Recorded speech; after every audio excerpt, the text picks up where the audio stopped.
ప్రభుత్వాలు ఏమైనా సపోర్ట్ చేస్తున్నాయా మీకు? మాకెందుకండి సపోర్ట్ ప్రభుత్వాలు? ఏం సపోర్టు చేస్తారండి వాళ్ళు? చేయరా? అంటే ఏం అవసరం మనకు? ఇప్పుడు పుస్తకాల నాకు రూపంలో. నాకు ఇద్దామని, నాకు చేద్దామని నాకున్నప్పుడు ప్రభుత్వం సపోర్ట్‌తో నాకేం అవసరం అండి?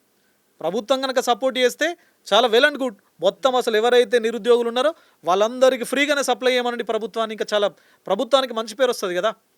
ఇప్పుడు పిల్లలు కూడా వాళ్ళకు సార్ నేను కూడా ఎంతవరకు ఒక ఒక సమ్ ఎక్స్‌టెంట్ వరకు మాత్రమే నేను హెల్ప్ చేయగలుగుతా. ఇప్పుడు 30,00,000 మందికైతే నేను చేయలేను కదా! నేను కూడా బతకాలి కదా! నాకు కూడా ఫ్యామిలీ ఉంటది కదా! ఆ! నేను కూడా బ్రతకాలి కాబట్టి నాకెంత వరకైతే పాసిబిలిటీ ఉంటదో అంతవరకు మాక్సిమం నేను క్లాసెస్ రూపంలో గానీ, పుస్తకాల రూపంలో గానీ చేసుకుంటూ వస్తున్నా నేను.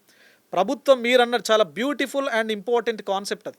ప్రభుత్వాలు కూడా ఒకవేళ ముందుకొచ్చి గతం లోపల టీఆర్ఎస్ ప్రభుత్వం ఇక్కడ ఉచితంగా టీశాట్ ద్వారా ఆన్‌లైన్ క్లాసెస్ ఇచ్చింది.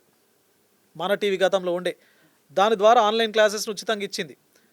ఇప్పుడు ఈ ప్రభుత్వం కూడా 2 రకాల ఆలోచనలు చేస్తే మీ ద్వారా నేను ప్రభుత్వాన్ని కూడా రిక్వెస్ట్ చేస్తా ఉన్నా. ఒకటి, మీరొక స్టాండర్డ్ క్లాసెస్‌ను మీరు నిరుద్యోగులకు అందుబాటులోకి తీసుకురండి. స్టాండర్డ్ ఏదో మొక్కుబడిగా క్లాసెస్ ఇస్తున్నామంటే ఇస్తున్నామని కాకుండా, ఎవరైతే మంచిగా చెప్పే ఫ్యాకల్టీస్ ఉన్నారో వాళ్ళతోని మీరు ఫ్రీగా క్లాసెస్ చెప్పించి నిరుద్యోగులకు ఫ్రీగా ఇవ్వండి. ఏమవుతుందండి?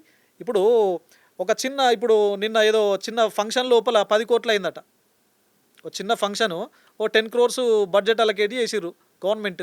ఆ 10 క్రోర్స్ నిరుద్యోగులకు చేస్తే వాళ్ళు హ్యాపీ కదా!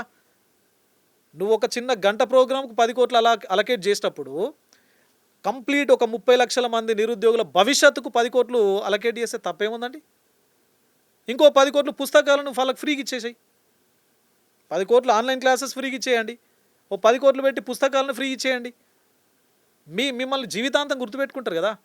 కేవలము ఎవరో ఇచ్చిన నోటిఫికేషన్‌కు మీరు అపాయింట్మెంట్ ఆర్డర్‌లు పెద్ద పెద్ద ఫంక్షన్‌లు పెట్టి రవీంద్ర భారతి లోపల, ఎల్బీ స్టేడియం లోపల, శిల్పకళా వేదిక లోపల మీరు ప్రోగ్రామ్‌లు పెట్టి అపాయింట్మెంట్ ఆర్డర్స్ ఎట్లనైతే ఇస్తున్నారో అదే చిత్తశుద్ధి ఉచితంగా ఆన్‌లైన్ క్లాసులు ఇవ్వండి నిరుద్యోగులకు. ఉచితంగా పుస్తకాలను పంపిణీ చేయండి నిరుద్యోగులకు. వాళ్ళు జీవితాంతం గుర్తుపెట్టుకుంటారుగా మిమ్మల్ని.